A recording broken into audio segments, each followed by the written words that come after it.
We dedicate our session to His Divine Grace Sri Bhaktivedanta Swami Srila Prabhupada, who is the founder Acharya of ISKCON. Next, I would like to pay my obeisances to His Holiness Gopal Krishna Goswami Maharaj and His Holiness Radhanath Swami Maharaj. So we are on 16th chapter of Bhagavad Gita, titled as The Divine and the Demonic Nature. It has 24 verses and we will cover all 24 verses in this session. This chapter is further divided into 4 sections. Verse number 1 to 3 talks about divine qualities. 4 to 8 talks about demonic qualities. Asura Sampada it is called, and it is called Devi Sampada. And why it is called Sampada?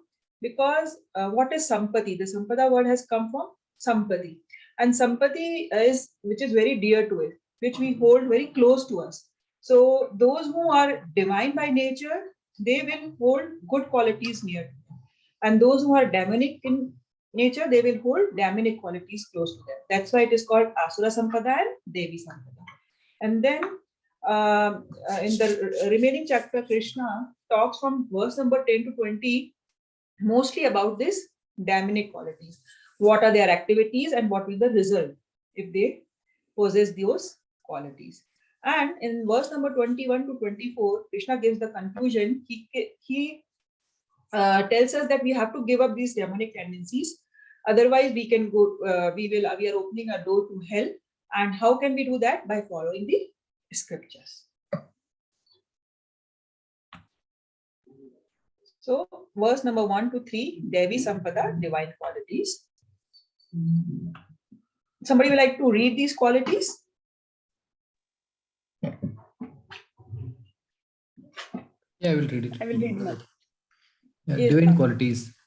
The Yes. Supreme Personality of God is said, fearlessness, purification of one's existence, cultivation of spiritual knowledge, charity, self-control, performance of sacrifice, study of the Vedas, austerity, simplicity, non-violence, truthfulness, freedom from anger, renunciation, tranquility, aversion to fault-finding, compassion for all living entities, freedom from covetousness, gentleness, modesty, steady determination, vigor, forgiveness, fortitude, cleanliness, and freedom from every envy and from the passion for honor.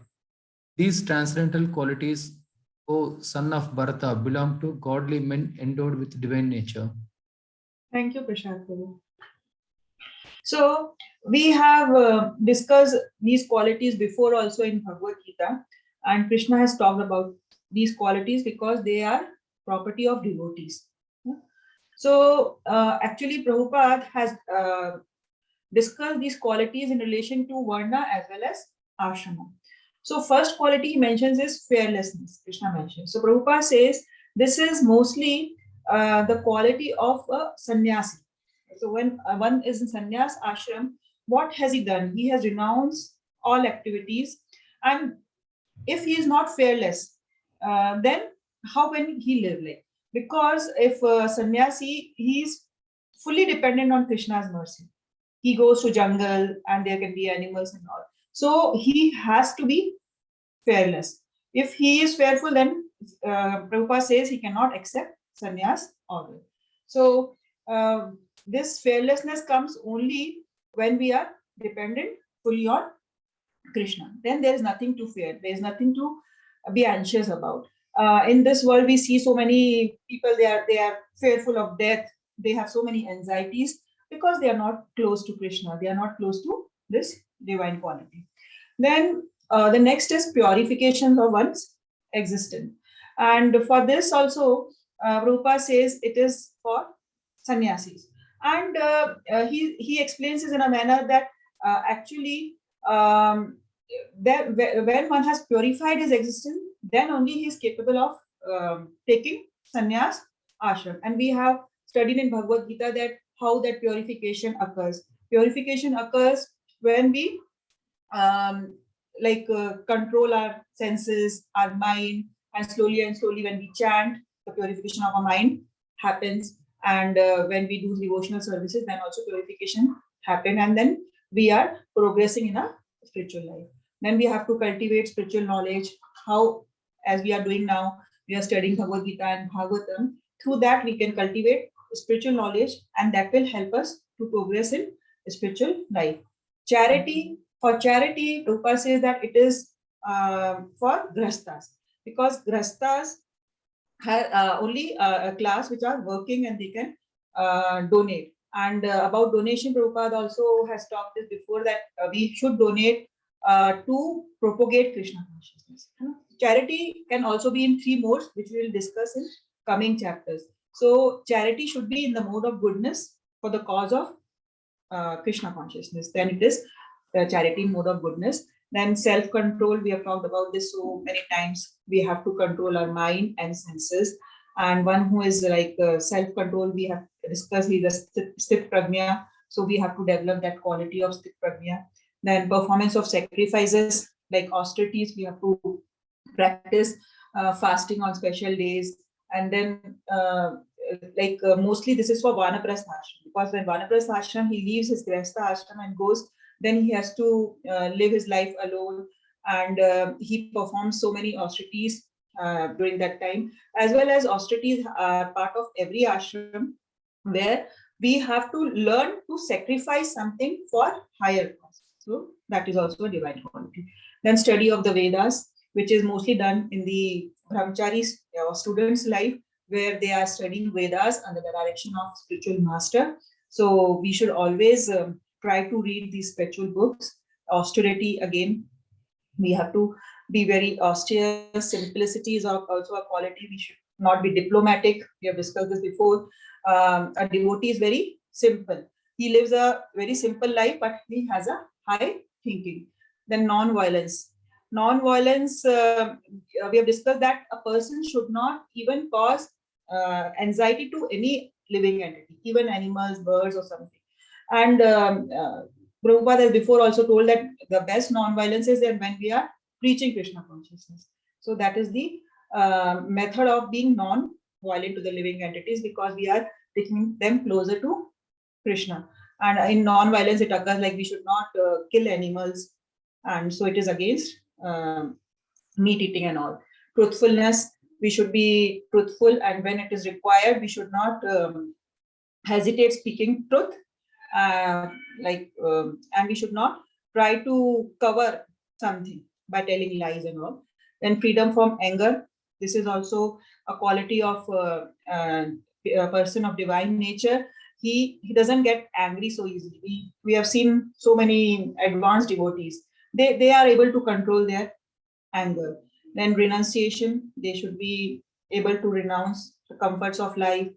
Tranquility, they should be very peaceful, not an anxiety or something. Then they should not try to find faults in others. So this tendency of fault finding is demonic. We all know demonic persons always will be envious of others, and they will be finding fault in others. But divine nature, in divine person with divine nature, he will try to avoid this fault finding.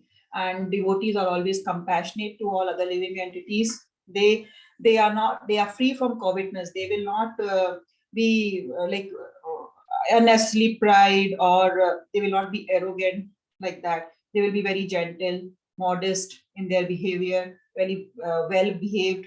They will not behave wrongly with anybody. Then their determination is also steady, and they forgive others for their offenses, and they are very clean externally and internally. We have discussed this. Externally, a devotee keeps himself clean by taking bath 3 times a day, and internally he cleans himself by chanting Hare Krishna Mahamantra.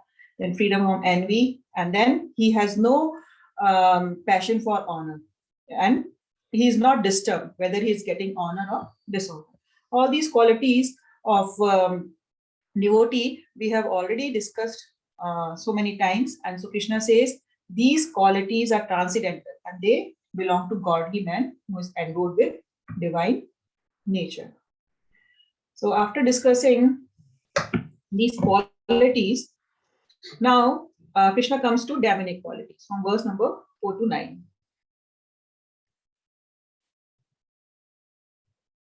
Somebody like to read it?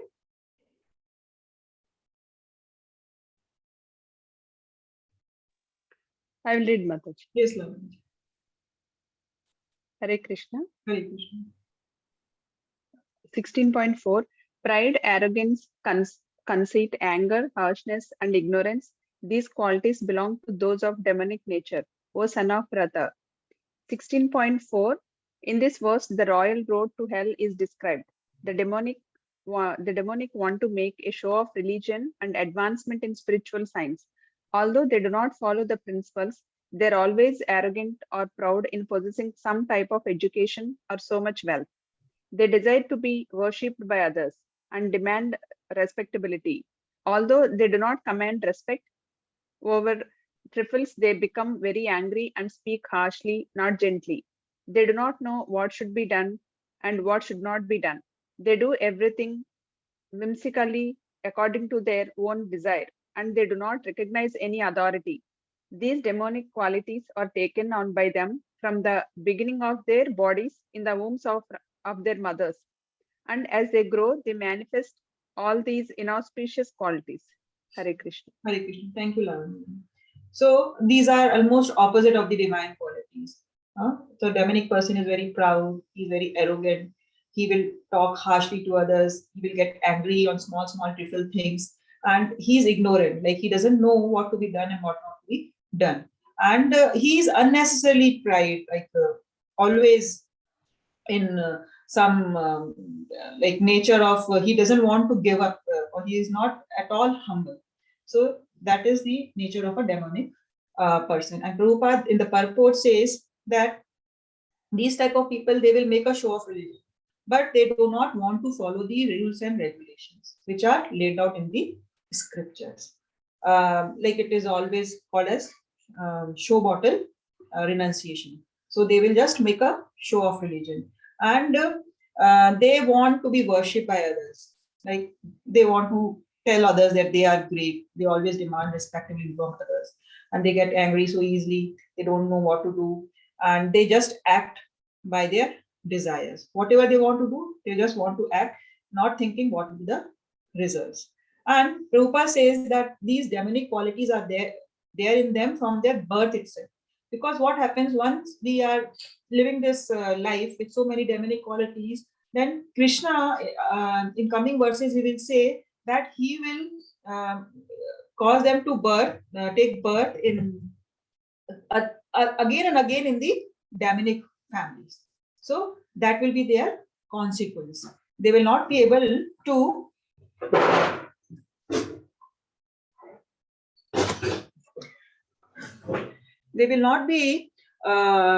able to get out of this cycle of birth, age, old, and disease. And we have seen like sometimes the nature of a person is defined by his birth. Why? Because they are carrying those things from their previous life. But in verse 5, Krishna tells Arjuna that what is the result or destiny of divine and heavenly. So the transcendental qualities are conducive to liberation.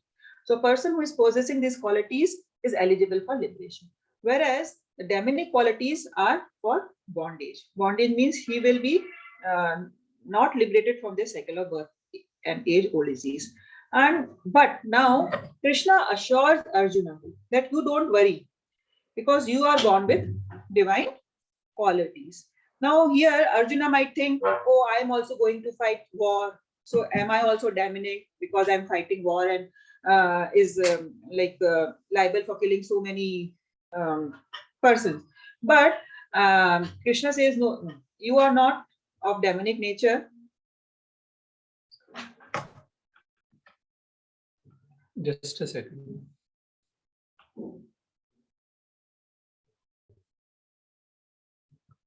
Hare Krishna. So Krishna highlights here that these qualities, these divine qualities are something which we need to cultivate against the demonic qualities. So, by default, by our nature in this material world, many of us, have these demonic qualities, and we kind of feel helpless.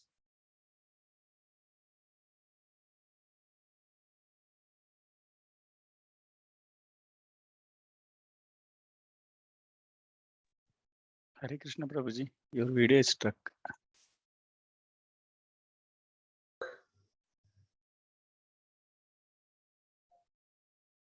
Is it good now? It's better now, Prabhuji. Here there is a message saying your internet connection is unstable, which is why I think so. Okay. You want me to share Prabhuji? I can do that if needed. Yeah, if you can please do that, then yeah. Sure, Prabhuji, I'll do that. Okay, let's stop sharing.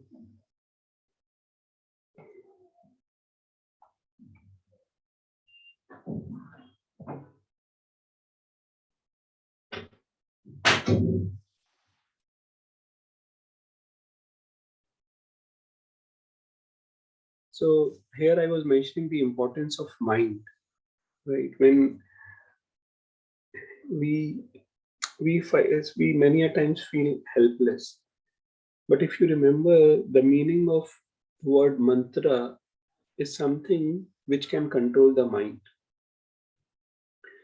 And you would have experienced for yourselves that as we are chanting more sincerely, more attentively,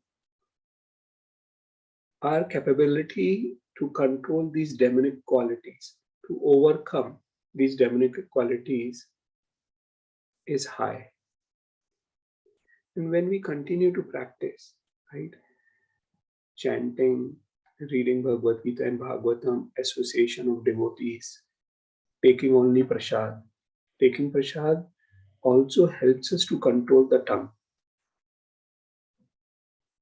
And when this tongue is in control, then whatever you are going to speak will also very much be in control. And please don't expect that these qualities will come overnight. I consistently give this example that when a child is admitted to a school, please don't expect that child, within few days, within few weeks or months, or even years, will understand the complexity of, mathematical formulas, and things. It will take time. We have to be patient. A mature person will understand that yes, it requires time. Similarly, in spiritual life also, utsaha, nishya, and dhairya. We have to be enthusiastic that yes, we will continue on the same path. Nishya means determination. We are determined. We will continue, with strong determination and have patience also. So these are very important things. And here, Krishna highlights to Arjun that Arjun, you don't have to worry. You are born with divine qualities. Right? Arjun, being a friend and cousin, he has divine qualities. And if you remember, when Brahmaji went to Kshirsada, requesting Krishna to come to incarnate, Krishna asked him, okay, you please send all these people on earth so that they can take birth in different dynasties and support me, right, in my this mission. Okay, so we'll move on. Radhika ji has come. Rajesh Prabhu is sharing. So Rajesh Prabhu ji, we can move on.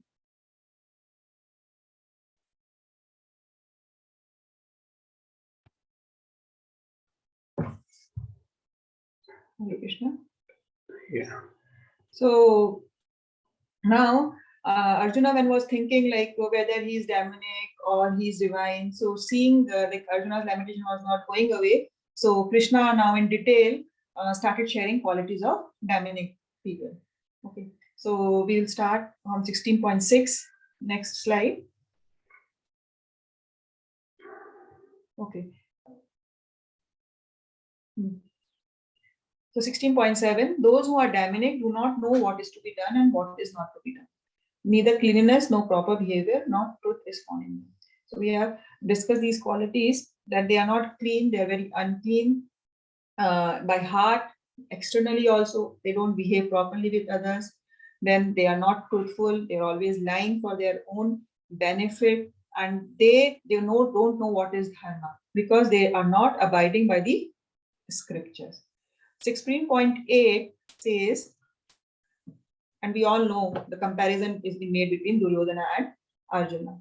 16.8 says, they say that this world is unreal, with no foundation, no God in control. They say it is produced of sex desire and has no cause other than lust.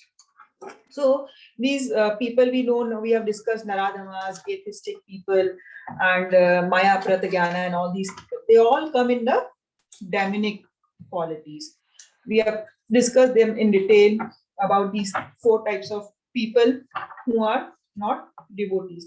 And they have a conception, they will say that this world is unreal.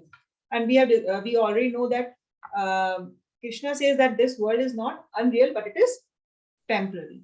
But they will say that this world is false, it has no foundation, there is no basis. And they will also deny the existence of God. There is no God.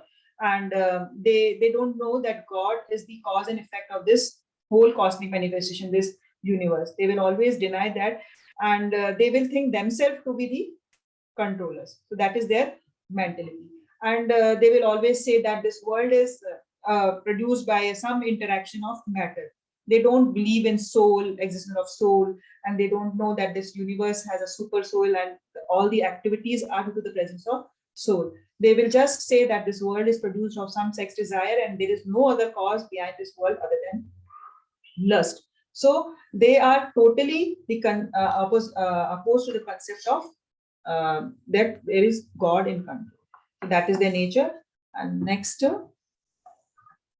Mataji, one question here in 16.7. Yes. Here we say demonic that do not know what is to be done and what is not to be done. But I think Duryodhana, I think he knows what is good and what is bad, but because he is influenced by maybe modes of material nature or whatever, he is not able to do the right thing. Is that the correct understanding, Mataji? That can be also the understanding that even if they know something about scriptures, they have a tendency not to follow. Hiranyakashipu is a big example. You know, in 7th canto, we'll see that when Hiranyaksha was killed, when Hiranyaksha was killed, his wives, they were lamenting so much. And then there is one whole chapter in which Hiranyakashipu will speak Vedic philosophy, talking about eternity of the soul, temporary nature of the body, all these things, trying to pacify wives of Hiranyaksha. But we see, like, he was demonic. So yes, you know, demonic qualities can be said, like, to be influenced undoubtedly by modes heavily, because a person chooses to be in a particular mode. And mostly because they are envious of the Lord. So that is their common feature in among all these Ravana, Duryodhana, and Hiranyakashipu. And that's why they are not able to accept that philosophy. And other demonics, similar other demonic people. We see so many people, like when we are reading this, we'll correlate that how people, they say that, there's no foundation, there's no God in control, and these are very common things we hear very often. So-called intelligent people, modern people, they use a similar language. Mm-hmm. They want to control each and everything. We are the controller. Whether, like, we can give the example of Hitler and all this. So that is their tendency. Because out of that tendency, they are not able to act wisely, even if they know the truth, like they know the Vedas or some information they have. Still, they are driven by the mode of ignorance and passion. Okay. And they have chosen to be in a particular mode, right? It is not that someone has put them. There are ways to come out of those modes, but they choose. to remain in those things. Hmm. We'll move on.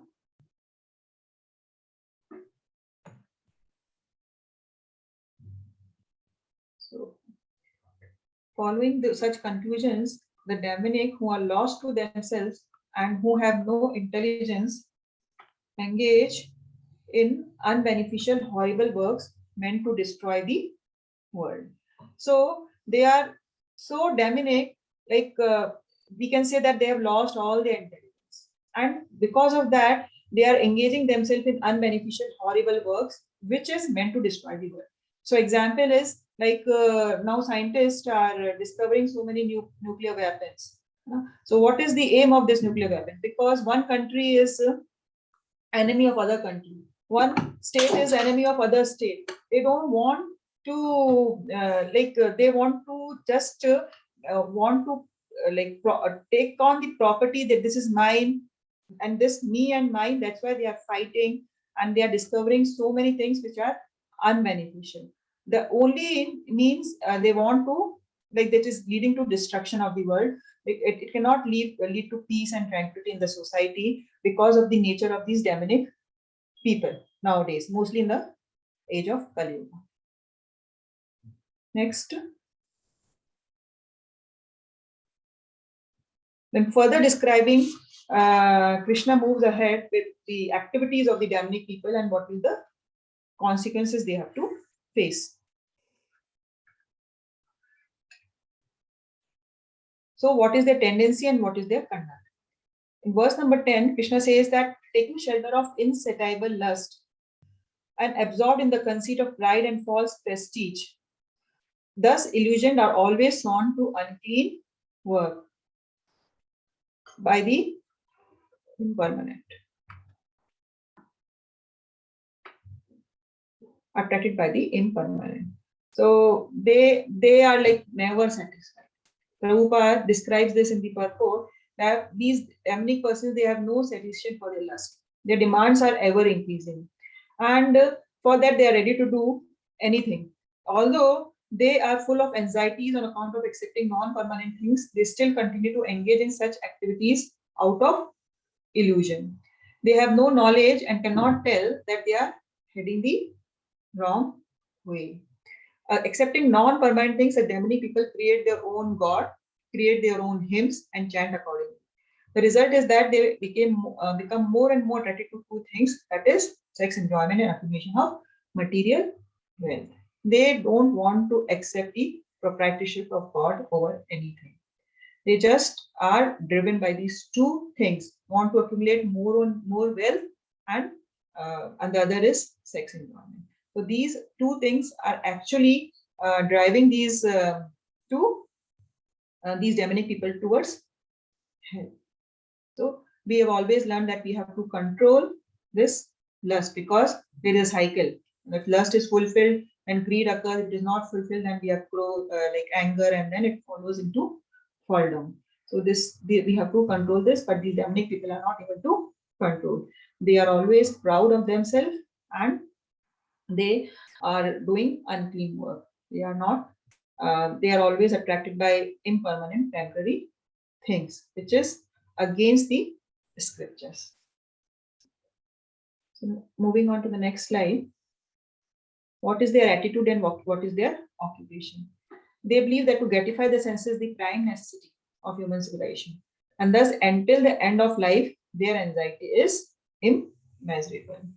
So we can easily understand this. So moving on to the next slide.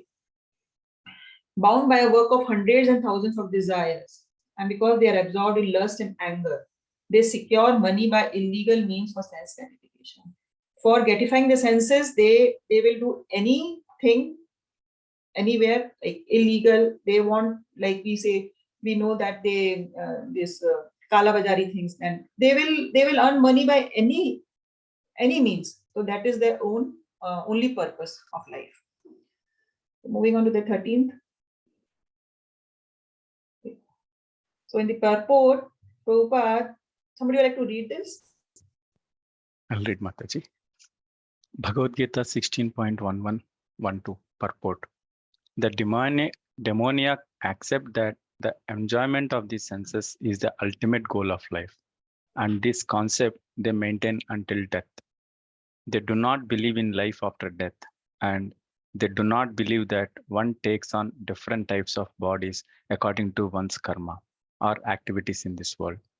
Their plans for life are never finished, and they go on preparing plan after plan, all of which are never finished. We have personal experience of a person of such demonic mentality who, even at the point of death, was requesting the physician to prolong his life for 4 years more because his plans were not yet complete. Such foolish people do not know that a physician cannot prolong life even for a moment. When the notice is there is no consideration of the man's desire. The laws of nature do not allow a second beyond what one is destined to enjoy. Thank you, Rajesh Bharti. So, these two verses primarily talk about what, an attitude and approach of a person towards life. The aim of life is Bhog Aishwarya Prasattana. Two things. They want, material opulence and sense gratification. Right? And because of this, the person ends up in endless desires. And Prabhupada gives an example that what happens to that person, even towards the end, they just want to prolong life for what? For these two things, so that they can enjoy, or if sometimes it is an extended enjoyment. Prabhupada says many a times in purports, extended enjoyment means enjoyment of my family, my community, my society, my nation. And he says, all these kind of societies, so-called societies, this is extended sense enjoyment. So we have to be very careful for ourselves, for us as individuals. We have to protect from this mentality. Right? We'll move on to the next slide. And verse number 13 to 15, further Krishna says, what are their thoughts upon gaining them? They think, so much wealth I have today, I will gain more according to my schemes. So much is mine now, and it will increase in future more and more. He is my enemy, and I have killed him, and my other enemies will also be killed. I am the Lord of everything. I am the enjoyer. I am perfect, powerful, happy. I am the richest man, surrounded by aristocratic relatives. There is none so powerful and happy as I am. I shall perform sacrifices, I shall give some charity, and thus I shall rejoice. In this way, such persons are always deluded by ignorance. So, in a way, Prabhupada has given a summary in these 3 verses that what is their tendency, what are their thoughts when they gain more and more wealth. They themselves as the enjoyer, themselves as the Lord of everything, and sometimes they will perform some charity or some sacrifice also, thinking that this will in turn increase their wealth and they will become more and more happy. So that is their tendency. See why this is highlighted as demonic tendency. Because a person thinks that by wealth we'll be able to have more and more sense enjoyment. So for devotees, it is said that we should not consider our earnings to be source of our maintenance. Devotees should not consider our earnings to be source of our maintenance. So what is our source of maintenance? It's Krishna's mercy. We should depend on Krishna, then, our own anything, let it be anything, our own talent. And sometimes, we also end up in a spiritual life also. We think, oh, this is a spiritual life, what I'm doing. So we should always have a fine check and balance even in our spiritual life. That what I'm considering to be spiritual, is it actually spiritual? Because we have seen even devotees, they kind of get entangled in this mentality. So we have to be always very careful and be always surrounded by sincere devotees who can help you understand. Okay. Moving on to the next slide. They never think that I have done anything wrong, like Duryodhana. For him, he had everything. He just had everything in the life. But then what happened? He wanted more and more. There's no end to what they want. And what is their destination? It's described in 16th verse. Thus perplexed by various anxieties and bound by a network of illusions, they become too strongly attached to sense enjoyment and fall down into hell. So Prabhupada says that these demonic people, they are building a road towards hell. They have to face all the troubles in the hell. They are living a hellish life here, and then they don't believe in the next life also. They think that this life is all in all, and they want to enjoy as much as possible, because they don't believe in the transmigration. They don't believe that there will be effect of their activities of this life. They will have to suffer in the next life. So they don't believe in this concept because they don't believe in scriptures. They are not living their life according to scriptures. So they are like going towards hell. They are self-complacent and always imprudent, deluded by wealth and false prestige. They sometimes perform sacrifices in name only, without following any rules and regulations. They don't want to follow the 4 regulative principles. So, and sometimes we have discussed, they perform some sacrifices, some charity, some yajna, but the purpose behind is to gain more and more wealth. Or bewildered by false ego, strength, pride, lust, anger, the demon, they are envious of Supreme Personality of Godhead, who is situated in their own bodies and in the bodies of others, and blaspheme against the real religion. So they don't believe in God, and they are always envious of God. And this enviousness only, we know that it has brought them into this material world. They wanted to enjoy separately from Krishna. And so Krishna has divided these conditioned souls into 2, that is demonic nature and divine nature. So that is depending on their tendencies, in which mode they are and what they want from this life. Because the purpose of Krishna was to bring us back, but they don't believe in that purpose also, that this material world was created to bring them back. So that is they are against the real religion. And how will Krishna treat them?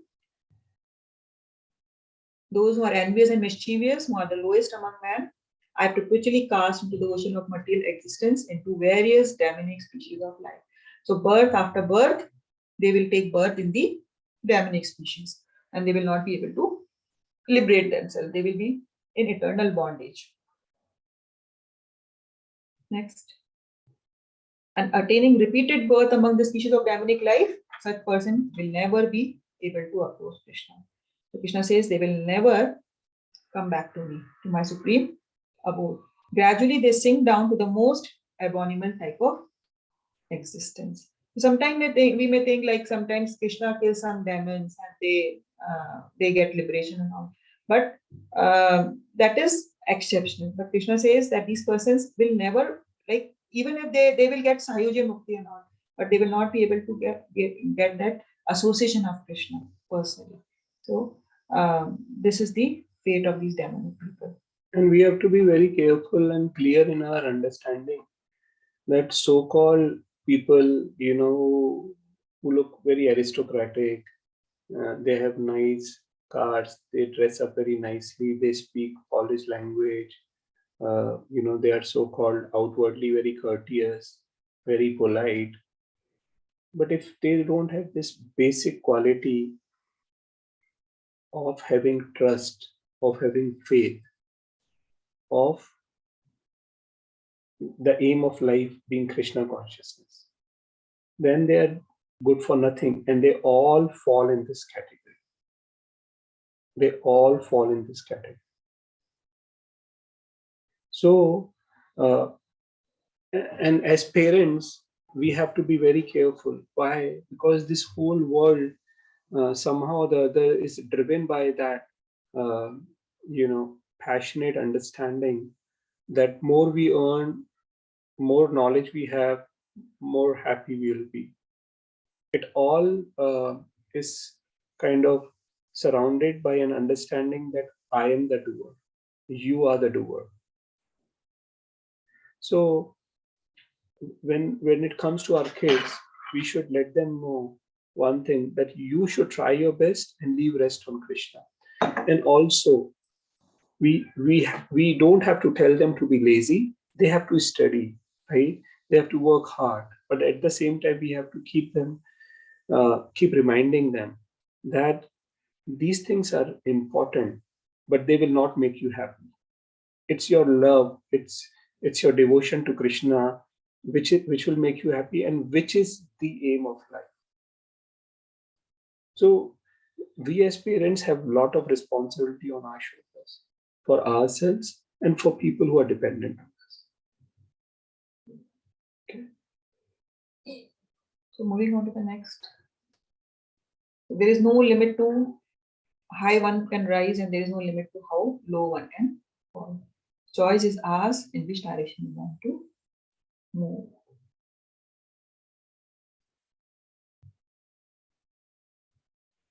So verse number 21 to 24 talks about giving up demonic tendencies and following the scriptures. So somebody may think, like, if God is good and we are his children, then why is there so evil in this world? Why there is so? So we have discussed this before, that these bad qualities are actually absence of good qualities. So in the next slide, we have discussed that there is what is shadow or what is darkness. Moving on to the next slide. What is darkness? Like when somebody is in shadow. When there is no light, then there is darkness. So when there are no divine qualities, then it is damning. So that is the why there is. When we show our back to Krishna, we'll by default have those damning qualities. When we are in light, we are with Krishna, we are divine. And when we are opposed to Krishna, we are damning, as if we are in shadow. Somebody like to recite this verse?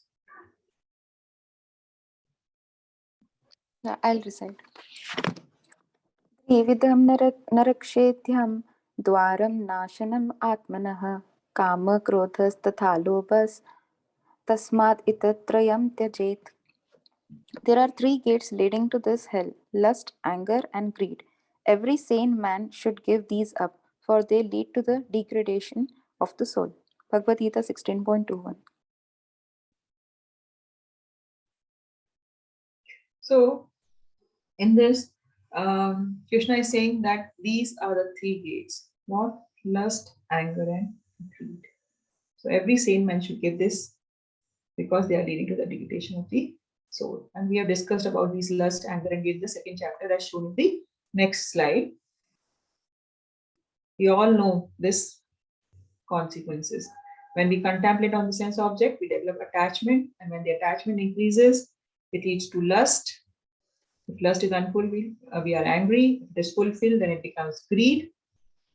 And then we are bewildered, we lose our intelligence, and then we fall down. We perform some wrong actions. So that's why Krishna is saying this lust, anger, and greed, these 3, this triad is your gateway to hell. We have to give it up. So how we have to protect ourselves? If you remember this verse, Dhiyayato Vishan Pumsa Sangas Teshu Jayate Sangas Sanjayate Kama Kama Jayate Krodha Bhavati Sammoha Sammoha Smriti Vikrama Smriti Vrimshat Buddhi Nasho Buddhi Nashat Anashat. It all starts with Dhiyayato. Dhiyayato means you start focusing on sense objects. This is good, this is good, this is good. All those advertisements, all those people we meet and they talk about themselves, wow, I have this, I went there and this was so cool, and this made my life so cool. And all we have to define whom we are going to meet, because that influences our consciousness. We have to be very careful in what we see, what we hear. Dhiyayato Vishan Pumsa, and when you repeatedly do that kind of you become attached to that. Attached to that means you want to have that, and you then gain an intense desire. You either end up, if you get that, then you want more and more, and if you don't get, you get angry. So it's frustration or greed. So we have to be very careful, with our surroundings, with what we are looking at, with whom we are associating. And that is why it is said, that we have to associate with devotees. We have to be very careful in whom we are associating. Like the example of a smoker and a passive smoker is a smoker is smoking, and we are in contact with that. So does passive smoking harms us? Yes, it will. So we have to be very careful. So that is the thing. So moving ahead.